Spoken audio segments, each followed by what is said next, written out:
2000 langues sont en voie de disparition sur 7000. Une langue minoritaire disparaît en moyenne toutes les 2 semaines et la grande majorité des langues du monde ne sont pas représentées sur Internet. Mais ces chiffres-là ne viennent pas de moi, mais bien de l'Organisation des Nations Unies pour l'éducation, la science et la culture, et donc l'UNESCO en 2010. Plusieurs rapports relayent la disparition des langues à travers le monde. Et c'est pourquoi on entend de plus en plus parler de la disparition des langues et aussi des États qui mettent un accent sur la sauvegarde de ces langues. En quoi est-ce si préoccupant? Quelle est l'origine du problème? Quelles mesures sont faites pour sauvegarder les langues? Et quelles conséquences ça a sur le monde et l'humanité en entier? Je tenterai de répondre à toutes ces questions dans la vidéo qui va suivre.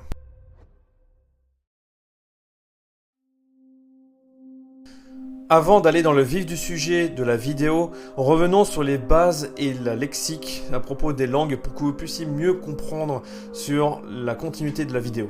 Une langue minoritaire, c'est une langue qui est, comme son nom l'indique, n'est pas parlée par la majorité de la population.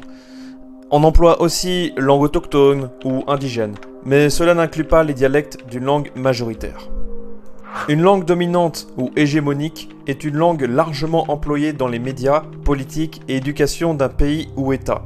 C'est généralement cette langue qui prend le dessus des langues minoritaires. Une langue maternelle est une langue qui a été apprise généralement par ses parents dans l'enfance de l'individu. Une langue en danger est une langue dont elle n'est plus transmise de génération en génération, elle qui risque de disparaître à long terme. Le bilinguisme, c'est la capacité d'une personne à maîtriser au moins 2 langues et donc à entretenir de bonnes conversations. Une langue véhiculaire est une langue servant de moyen de se communiquer entre 2 peuples de langues complètement différentes, comme des échanges internationaux. Maintenant que vous connaissez au moins les bases de la vidéo, on peut aller directement dans le vif du sujet.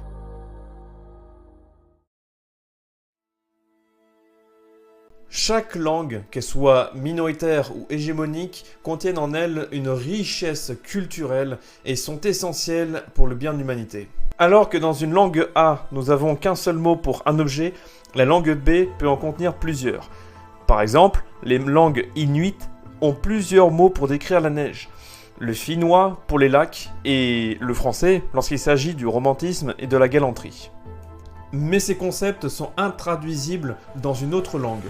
Cela en fait de même pour transmettre des traditions ou des connaissances ancestrales. Les langues véhiculent des contes, des histoires, chansons, proverbes et croyances. Quand il s'agira d'expliquer des coutumes et les danses dans la culture locale, il faudra généralement passer par la langue locale. Une connaissance botanique ou médicinale par exemple. De plus, détenir la langue locale vous permet d'avoir un sentiment d'appartenance à un groupe et vous permet d'être connecté à leurs histoires et à leur culture. Par conséquent, les locaux s'ouvriront beaucoup plus à vous et discuteront avec bien plus de confiance avec vous. Vous créerez des liens de solidarité, vous vous ferez des amis et en plus là, vous vous souciez de la culture locale. Mais tout ça sans oublier une chose qui leur arrive actuellement.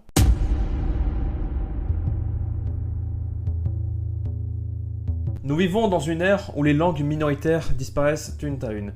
Mais lorsque la dernière personne sachant parler cette langue-là décède, elle emporte avec elle dans sa tombe la quasi-totalité de la richesse de la culture et par conséquent, la langue est officieusement éteinte. Même avec des écrits, des registres et des personnes désireuses de l'apprendre pour la faire revivre, elle ne constituera jamais le véritable joyau de la culture ancestrale qu'elle a connue. Et c'est d'autant plus difficile à l'admettre lorsque une langue disparaît en moyenne toutes les 2 semaines, selon un rapport de l'UNESCO en 2010, que je vous avais présenté en introduction.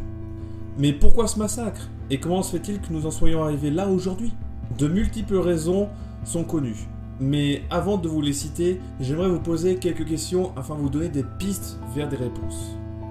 Pensez-vous que ce sont les guerres, destruction d'habitats et déplacement de population qui causent l'extinction des cultures? Qu'est-ce qui vous apporte le plus de valeur dans l'aspect socio-économique de votre vie? Les langues minoritaires, c'est-à-dire le navarro ou le franc-provençal, ou hégémoniques comme l'anglais ou l'espagnol? Entendez-vous parler des langues autochtones dans les médias, à l'école, au travail ou dans la vie de tous les jours? Alors, vous l'avez ? Je pense beaucoup à ce que la cause principale soit le choix des personnes qui prennent une langue majoritaire au détriment de leur langue minoritaire pour avoir de meilleures conditions de vie et socio-économiques. Mais aussi par l'inaction des politiques et médias de masse qui ne favorisent pas la sauvegarde de ces langues minoritaires. Mais cela ne s'arrange pas avec les langues hégémoniques dont elles prennent source des pays qui sont les plus influents du monde. Les langues minoritaires se retrouvent écrasées par le poids de ces langues majoritaires, donc hégémoniques, et avec la nécessité d'avoir la langue véhiculaire. Les objectifs de la politique, c'est de rendre leur langue, leur propre langue, la langue véhiculaire de tout le monde. La mondialisation a accentué la destruction des langues minoritaires. Je vous renvoie à la vidéo que j'avais faite à propos des sombres vérités sur l'anglais. L'un des paradoxes que j'ai pu rencontrer, c'est que si une langue possède de plus en plus de locuteurs, elle possède un pouvoir d'influence qui est de plus en plus grand et par conséquent d'attirer les personnes à apprendre cette langue. C'est donc un cercle vertueux pour les langues dominantes. A contrario, les langues minoritaires, au vu de leur baisse significative de locuteurs, perdent en matière d'apprentissage et s'engouffrent vers leur destruction. Mais alors, c'est qu'à un moment, il n'y aura plus de langues. Si on continue de cette façon-là, les langues hégémoniques, il n'y aura que tout le monde qui pourront l'apprendre, et les langues minoritaires, elles seront emportées dans le tombeau, il n'y aura plus personne. Mais alors, comment faire ? C'est un fait. Les langues disparaissent à une vitesse fulgurante. Mais heureusement, il existe encore des actes des personnes partout dans le monde pour protéger ces petits joyaux. L'humain a toujours voulu préserver ce qui lui reste. Plus la chose est rare, plus il lui accorde de la valeur et plus il agit. Mais heureusement, il existe encore des actes des personnes partout dans le monde pour protéger ces petits joyaux. Cela en fait de même avec les langues. Plus une langue est en train de disparaître, plus on est en train d'archiver toute cette langue, que ce soit la grammaire, que ce soit la prononciation. Et avec des livres, et les seules personnes qui restent, les locuteurs, ils sont vieux maintenant. Et bien évidemment, ces vieilles personnes, les dernières personnes qui restent en termes de locuteurs, vont bientôt décéder. Mais une solution existe, au moins plusieurs même. L'un des moyens les plus efficaces est bien évidemment donner accès à l'apprentissage de la langue via l'école, les formations ou sur Internet. Mais la politique joue aussi un rôle prépondérant de la sauvegarde des langues. Si je peux vous donner un exemple, c'est que moi par exemple j'habite dans les Asturies, dans une région qui est au nord de l'Espagne et où la langue locale est l'asturien. Et depuis quelques décennies, elle est revalorisée à partir des médias et à partir de la politique locale, ce qui fait qu'il y a de plus en plus d'apprenants dans les écoles. En outre, la loi du 3-1984 du 9 mai sur la reconnaissance de l'asturien permet de mettre en valeur tout bien la culture régionale de la langue. Un cas assez concret et spectaculaire de revitalisation d'une langue est bien évidemment l'hébreu. Auparavant, cette langue était seulement utilisée à l'écrit jusqu'au 19e siècle. Ce qui a permis son renouveau est dû à plusieurs facteurs. De 1, c'est sur l'émergence d'un nationalisme sioniste. De 2, un mouvement migratoire vers l'actuel Israël. Et de 3, le remplacement du yiddish par l'hébreu. Cette langue a été inscrite dans les écoles et depuis à peu près 9 millions de personnes savent parler l'hébreu. Allez, un petit dernier cas, un peu plus concret et bien plus proche de chez nous, qui est la langue basque, située dans le sud-ouest de la France. L'intérêt pour la région et une forte pression du mouvement populaire ont eu pour conséquence de passer de 21% de bascophones en 1981 à près de 37% en 2011. Je ne vais pas tout détailler, vous avez les articles et les liens en description pour en savoir davantage. Mais j'ai remarqué une chose lorsque je me suis mis à rechercher des choses sur la revitalisation linguistique. C'est déjà, premièrement, la population locale est très forte à propos de sa culture locale. Deuxièmement, après un certain palier, la culture devient beaucoup plus régionale. Des institutions et des organisations à l'échelle de la région se mobilisent. Et enfin, troisièmement, cela devient de plus en plus à l'échelle d'un pays et ou d'un État. Et les organisations qui étaient à la fois régionales deviennent maintenant à l'échelle du pays. Et des politiques sont en vigueur pour pouvoir mettre des situations drastiques et des lois permettant de revitaliser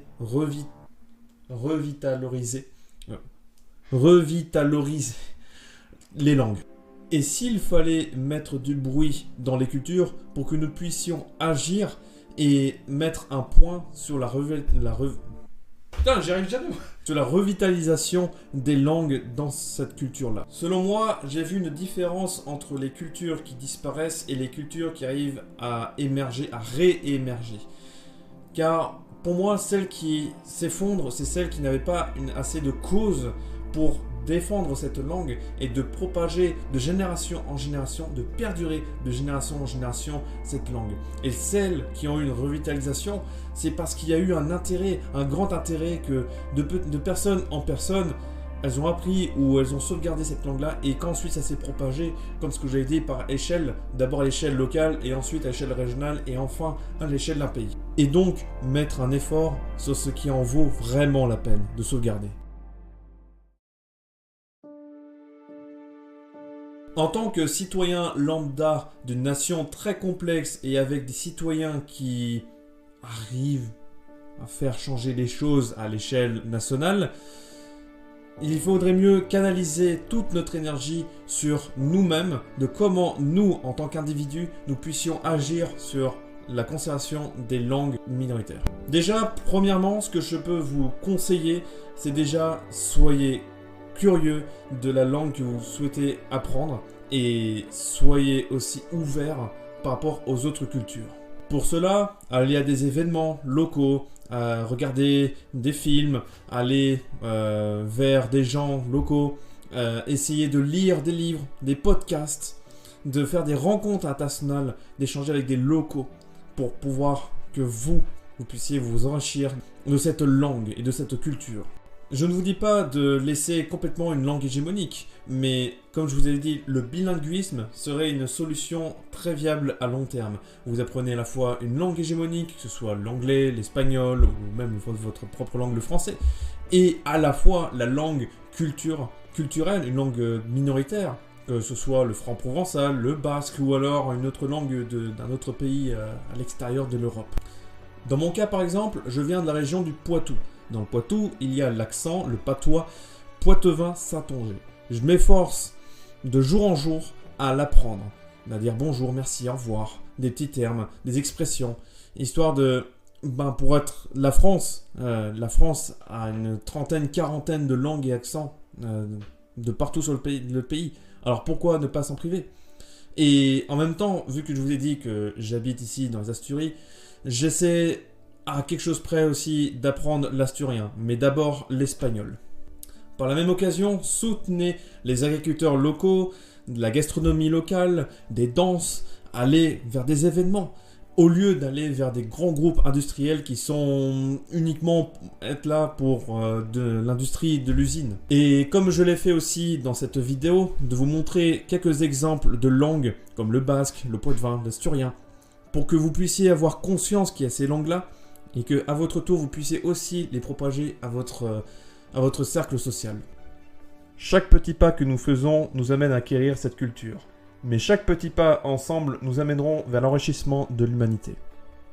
On agira, quoi qu'il arrive, pour la famille, pour la patrie, pour notre pays et pour notre culture régionale.